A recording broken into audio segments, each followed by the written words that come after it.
What's going on, guys? This video is going to be focused on LCS power rankings for each position. It's been a little bit, but with LCS finally starting back up, I figured, you know what?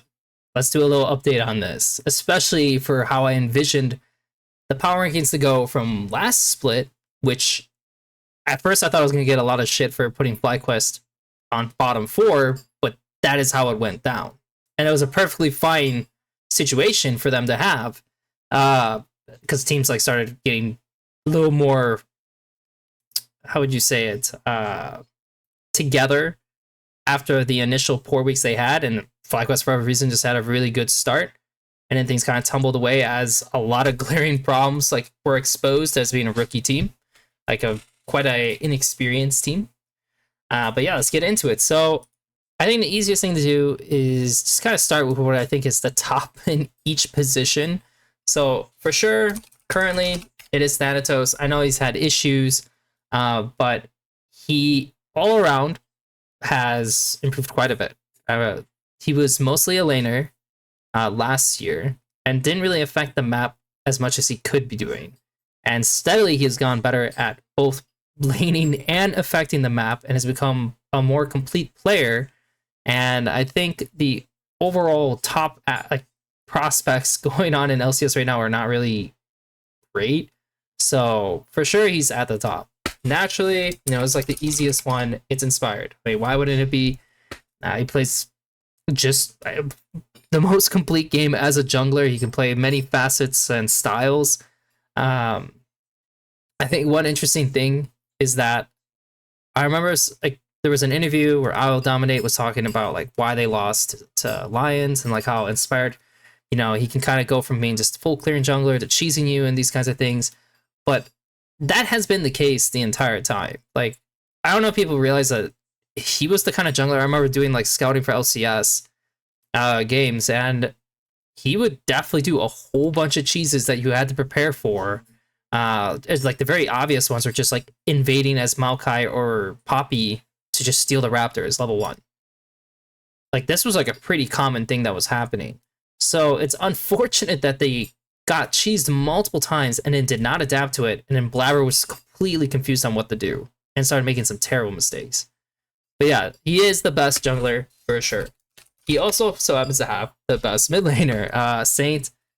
Saint has cleaned up his act. Yes, he can still be better, but when he is on top of things, he is 100% the best mid in LCS. ADC is actually a lot harder to do. Mostly because you kind of have to strive for like who is the most consistent. Because Yan has had some really good moments, but he still falters in trying to take space where his teammates are not aligned. Sometimes he honestly just goes too far and just dies. And currently, and this is why Lions is where they are, but Berserker probably is the number 1 AD carry currently, but there's multiple ADs in this league that could contest him and take over this spot. Just going into the split, the spring split, he would be the number 1 position. Support also is in a kind of a more awkward phase where it's like, it's not Isles who's the number 1 support, despite being on the number 1 team, despite having, I would say, improving his laning phase, especially in the Enchanter meta, which is more preferred for him compared to playing melees. He has that aspect, but he still makes quite a bit of mistakes in team fighting, and like that adds up. And Vulcan, during certain aspects, like before they got to those 1 playoff set, they were really on top of things. Like him, like his laning, and then also playing fights and playing the map and playing with Blabber, like it was quite good. And same with Hui having some moments like this as well. And these are the 2 supports who are aligning the most with their teammates. Cryo was all laning phase, so he obviously cannot be here. Like outside of that, like he was just kind of like a free play. And then there's like Core JJ. It's like, should Core JJ be here? But I think Core JJ has had some slip ups at this point, and I think he's getting a little slow in what he's doing. So my votes right now are between Vulcan and Hui, despite again Isles having some upside for laning phase. And so the safest choice for now is to do Vulcan. Like I said, I think this one is like kind of hard to do, and I think the support one is gonna be the hardest to figure out overall. But like this is how my top line looks like: Thanatos, Inspired, Saint, Berserker, Vulcan. Okay, yes, they're from just the top teams, but I mean, typically the top teams have the top players, right?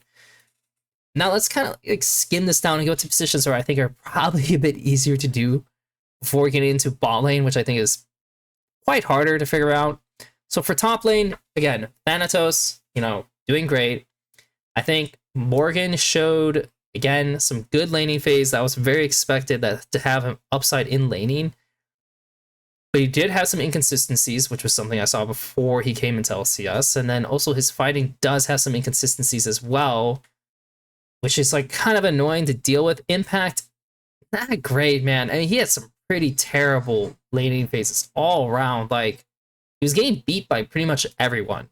And it's only the fact that he has the experience and knowledge to know what to do in the game that helps him stay in it. And so I guess I didn't need to organize by who I think has no impact and who has like an actual laning phase. So Fudge's impact was not great, but his laning phase was like fine. Morgan's laning phase was good, and his impact was just fine. Castle improved his laning phase. Well, his laning phase kind of stayed the same, but like he improved his contributions towards being involved with team plays and actually helping get his team ahead, which was a huge reason why DSG actually did better in a way. This is not easy. Because like Gakko's right now, he might be at the bottom. Gakko's. Because right now, I felt like this guy contributed really not much at all to the team. While on top, his laning phase was like fine. It was not really much better outside of that. And so it's probably like Gakko's Fudge impact off the top of my head right now. Because, and it's like there's Photon, and like Photon is for sure a better player than Impact. It's like this Photon, but also Photon's team was pretty terrible, and so they only really got together on the last time. So there's gonna be kind of like an asterisk, like Photon. Photon in theory should be a better player than Castle as well. But again, you don't just assume that's gonna be the case, right? And so like the bottom line is he needs to do more. He needs to do more for the team. He needs to do more for the team. He is doing stuff for the team, but his laning phase is so weak that in itself can be really annoying to deal with. Photon, capable of being better than all these guys, just if Dig gets to the right start in spring, and he still does bad, then we can lower him down and stop giving him so much benefit of the doubt. Next up. It's between Morgan, Dokla, and Castle. The thing is, I'm not going to underestimate Dokla, because the reality is that even though Dokla is not like the best top laner by any means, he still has a level of consistency of providing what the team needs, playing the role that the team needs, and even going into strong side situations to help carry games. Like, in theory, he should not be better than these two other players, but he is competing very, very well. And you have to give that to him. I mean, if you ignore everything that he's been doing, then I don't know what I'm doing, right? So now it's between Morgan and Castle. And reality is, I think it's probably like this. Even though I think Morgan at times can have more upside than Castle, again, he has some pretty terrible situations that he creates. And I do not like that at all, so Castle gets the nod. We go in the jungle. Who do I think is the worst jungle? It's XU. I mean, I don't need to think about this one. It's XU, okay? Contracts had a pretty rough time all around. He had a pretty rough split. He definitely can do better than what he has shown. Maybe I should start with the first, second, and third. Because second and third is Hanbok and Blabber. For sure, 100%. It'll go to these two players. And Blabber had a really good time all the way up to the finals, in which his mind exploded. No idea what he can do. And the reality is, that is enough consistency and and play that he probably should get the second place nod. And I think Hanbok is definitely one of the premier junglers for getting stuff done, like knowing what he should do on the map and skipping camps and doing what's necessary and fulfilling a role that River would be able to do. And I think, I mean, I knew going into this that he had a playstyle that is similar to Peanut, and Peanut had a unique style based on how Korean junglers play, and that was really a huge boon to, I mean, the teams he's been on.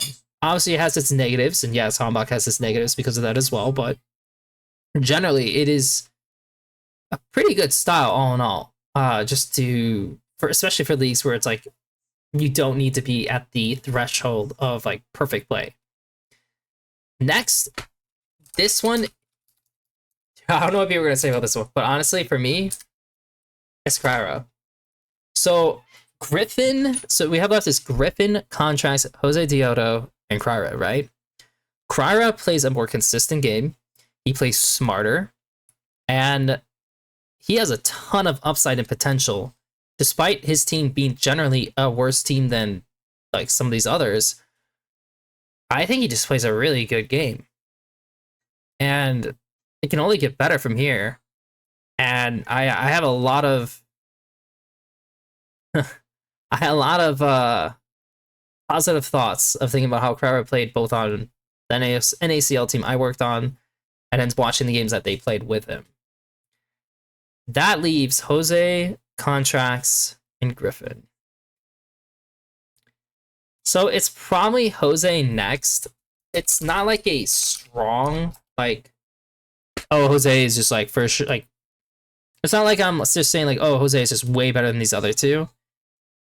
But Jose does get more things done. He has made less mistakes. He has some upside in his mechanical play, but he still suffers from not knowing how to steer the game completely, which has always been a thing for him.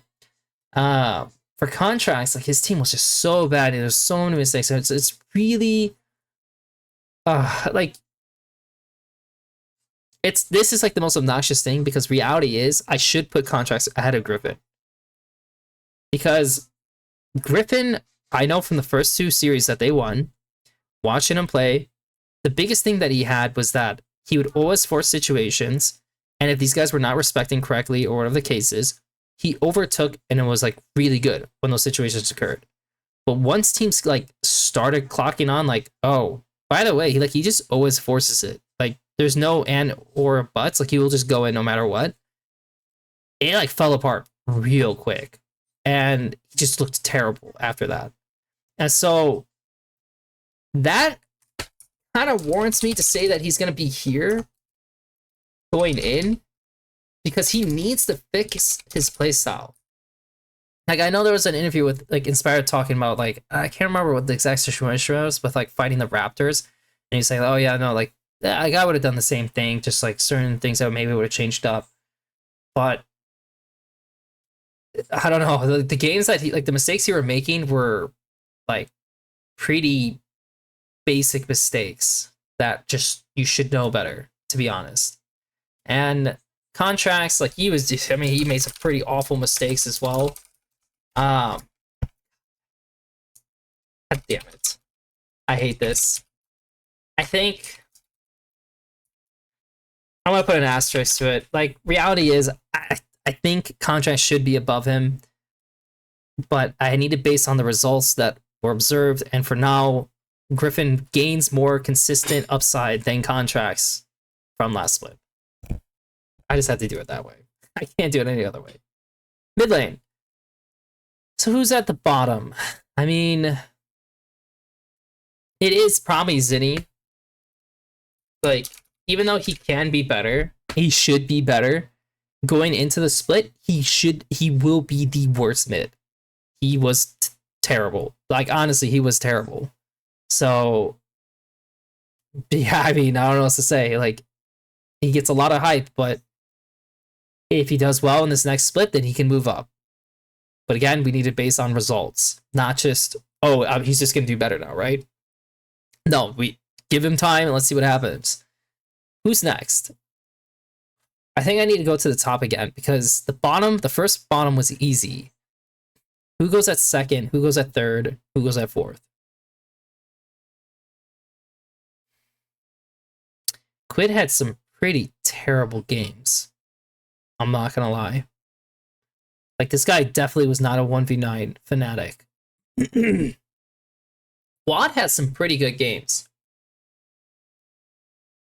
And then there's APA, who had like, APA always delivers what he can, but I don't necessarily know that's like means he's just better.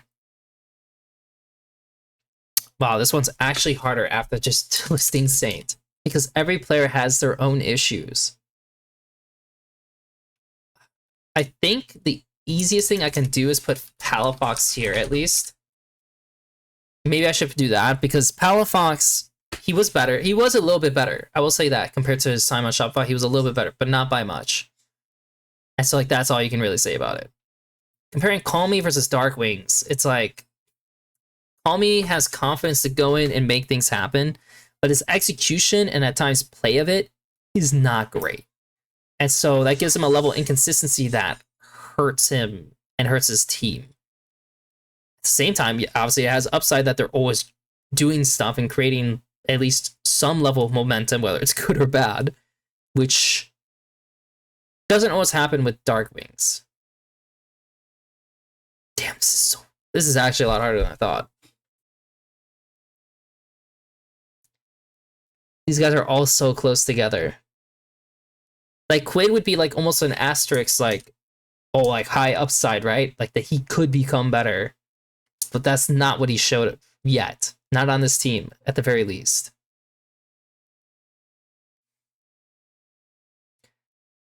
I'm not gonna lie, kind of where I'm at with this, I'm kind of like here right now. Because Quad is Mr. Consistent. Like, he does make some mistakes, but like, he will always handle his lane fine. Then you get into other stages of the game, and yeah, he might make some mistakes, whatever the case is. Same with like the other players, but I feel like his level of consistency is high enough that, especially for LCS level, that he would be on the second place. APA does contribute enough to the team. His laning phase is fine, not phenomenal, but like, once he gets past a couple players, like, he's okay, right? He's fine. Like, Saint is definitely a harder player for him to handle, like, to deal with. So he kind of probably aligns there, which then leaves me with Quid, Dark Wings, and Call Me. Do I think Dark Wings is a bottom 3 LCS mid?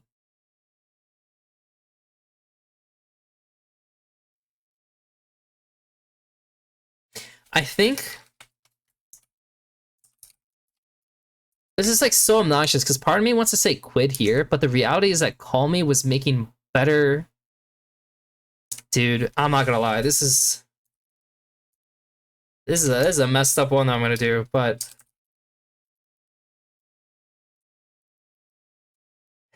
I'm gonna do this. I think these ones are like kind of hard for me to figure out, because I think Quid had some good moments. Like, let's look this up. Let's look this up. Let's see if I'm right in even saying this, just from a stats point of view. 9.2, 415, 686. Laning phase lane. So, like, because I don't want to misremember any of this stuff. 9.2. Oh, I think this is including their time at or maybe it's just because they have playoffs. It's like even-ish. There's one thing I'm missing. I mean, it's the last one. I'm not always gonna base things on stats, but like, I just need to make sure like I'm not misremembering anything. 9.6, but it's not like he's playing like just pure farmers either. You know, his stat line looks better, to be honest. Like, It does look better.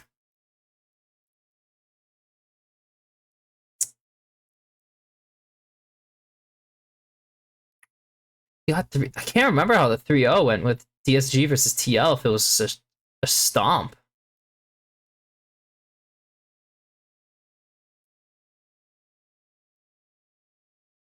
But I really don't think Quid really showed up enough. Hey, we gotta do a little digging. See if I can remember this. Playoffs round 1.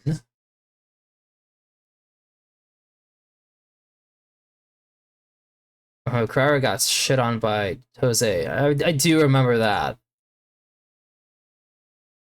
Yeah, I do remember that.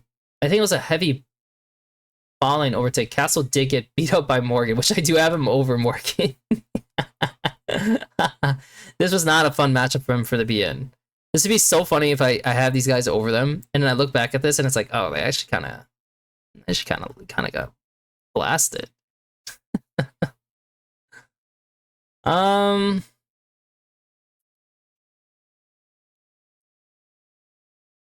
Damn, it does actually look a little bit like that. I wonder if Call Me's actually here. This actually might... It's probably safer in the end to do this. Because originally how I placed it was... Because I remember the bad games by Quid, and they were really bad. But he also has some pretty high upside games. Dark Wings is like more consistent, but the impact is not like massive in game to game. And Call Me does give that, regardless of how it goes. He is consistently in there, and that is something to count for. So it's probably shapes up like this. Like I said, I gotta take a little bit just to think about it, because I think it's not easy to just go through these power rankings to just say, yeah, it's this guy, it's this guy. I don't think it's really that easy at all. And this one's gonna get even more interesting with bot lane. So we have Berserker, right? Sven had his upside. Oh man, do I have a bottom 80? Shit. Okay. This is an asterisk because FBI got one series to play. He had one series, and that's it. Actually, you know what?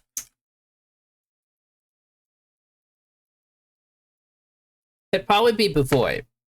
Bavoy would be at the bottom, but FBI will be here. That's not a guarantee that he should be here. It's just, it is what it is because he doesn't get a chance to play, right?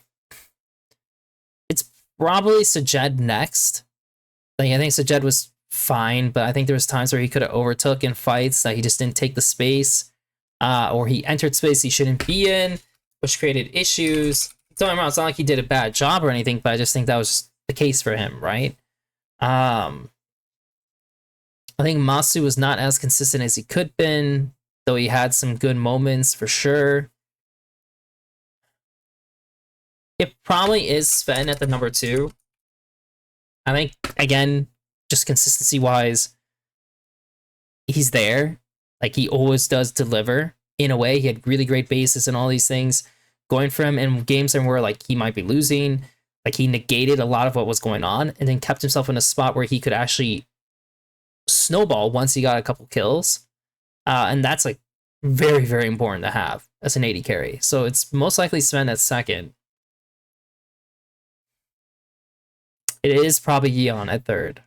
Like, I think the upside that this guy has when he is on top of things and his teammates are giving him space to play, he's good. He's definitely really good.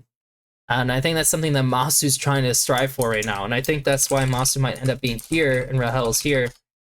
Because I think Rahel and Hui just, I mean, again, because unfortunately Rahel's team is like playing better, it does give him more chances to shine compared to Masu, who kind of has to figure things out a little bit more.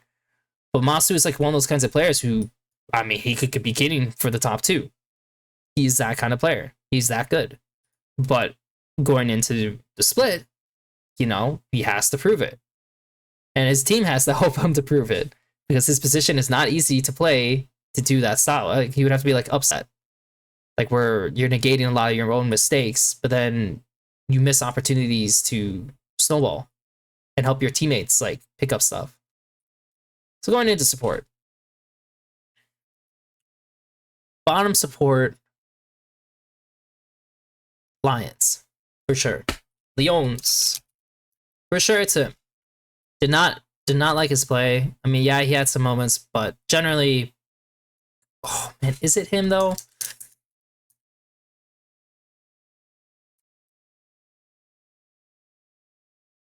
Dude. It's Leons, Dios, then it's Cryogen.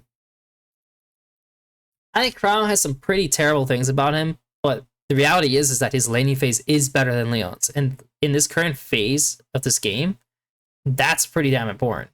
So he will get the nod over him for sure. Next up,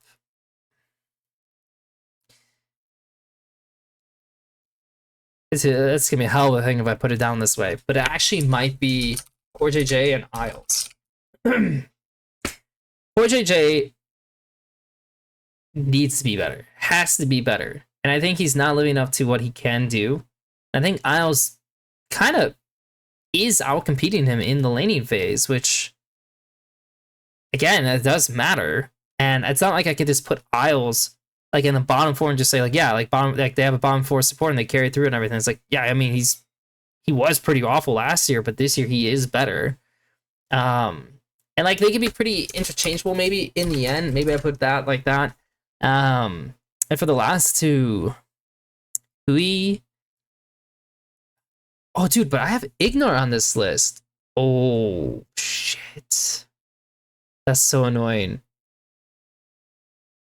Oh, okay, I might have to change this up. Because if I think Hui is here, everyone moves up one. Actually,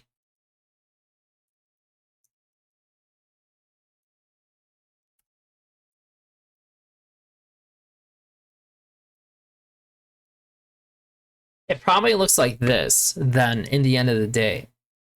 Because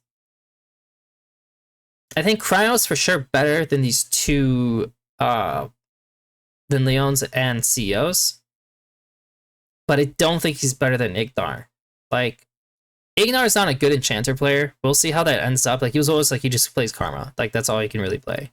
But if he finds his role, Ignar, he is definitely way better about playing the map. Knowing where to be, how to flank, where to hide, get vision, set things up for the team just to get momentum. Like, he is definitely better there. And he could be better than Core as well. But again, need to see more games. He only got 2 games. And he's been on hiatus as well. So it's not like he really has games to go off of other than this. But I think this is where I keep my list at this point. Thanatos, Dokla, Castle, Morgan. Again, this one is probably pretty debatable. Castle versus Morgan. Yes, the series went over to Morgan. Yes, Morgan did beat out Castle. A decent, like at least two of those games, though. I really don't want to switch them, but I think outside of their head-to-head, I think there was a lot of good things going for Castle besides this. So I'm going to trust that that will possibly hold. Photon, more so throwing the bone to him. Impact Fudgeagos. Okay. So, Inspired, Blabber, Humbug, I think these top 3 are very easy. Kryra, I think this is, again, just my thought process on how good he is as a player. Jose, at least enough consistency. Griffin could be possibly lower than contracts, have to see. And then, of course, ICU at the bottom. Saint Quad, you know, then you have APA. Call Me surprisingly did a lot better than expected. Quid did worse than expected. Darkwing's Palafox Zinni, he could move up. We don't know where it's going to land. Pretty expected top 3 as well. Top 4, like, I don't think there's anything really too weird about this. Again, FBI just kind of doesn't get. FBI and Ignar both are kind of like in positions and where like FBI could be like here, right? In theory, like over Masu and Sejen. It's just need to see. I mean, to be honest, I actually could do that. Low key. Maybe I should do that. I think Masu is a better player long term, all around compared to FBI, especially when he's on top of things. Masu's like again a top 280 in LCS easily when that's the case. But again, FBI does bring a consistent level of play that, regardless of how things are going on the team, he will deliver that. And so something you kind of depend on. Vulcan, Hui, Isles, yeah. I think it's unfortunate that you look at the bottom, it's like FlyQuest, Dig, SR, you know, like you're really hoping that like these things are gonna get better for these two teams, but that's just kind of like where they're at, right? Like a lot of it gets reflected here. A few players get bumped up a little bit more. For FlyQuest, like I basically have their mid as the one who's like pretty high up. It's just they don't really know how to use mid the best, to be honest. So those are my power rankings, and I'm hoping the best for all the LCS teams and that everyone is a little more comfortable, both in the States with their new environment, culture, and hopefully they can play well together and we have a really fun split.